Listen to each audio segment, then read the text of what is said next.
वालेकुम अस्सलाम। What is your name? Mustafa. वाह, कितना खूबसूरत नेम है। तो मुस्तफ़ा आज हमें क्या सुनाएगा? बिस्मिल्लाह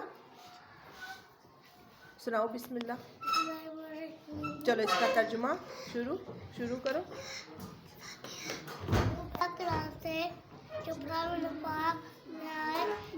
करने वाला है वो माशाल्लाह। और पहला कलमा और उसका तर्जुमा।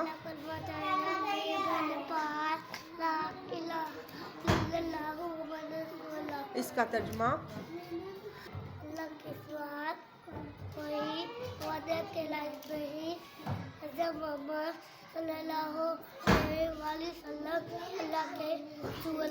वाह माशाल्लाह। तो आपको खाना खाने की दुआ आती है? कौन सी है? वाह माशाल्लाह। और आपको इल्म में इजाफा की दुआ आती है? वाह माशाल्लाह। और आपको सोने की दुआ आती है? माशाल्लाह, ये तो बड़ा इंटेलिजेंट बच्चा है। तो सारे बच्चे जो हैं क्लैपिंग करते मुस्तफ़ा के लिए।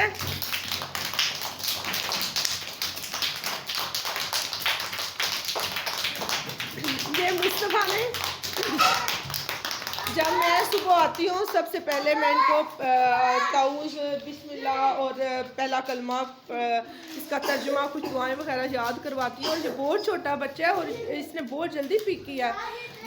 बिस्मिल्लाह का तर्जुमा, पहला कलमा का तर्जुमा बहुत जल्दी इसने पिक किया। अब तो मैं पढ़ाना शुरू करती हूँ तो पहले ये पढ़ना शुरू कर देते हैं। ठीक है जी, अपना बहुत ख्याल रखिएगा। अल्लाह हाफिज़।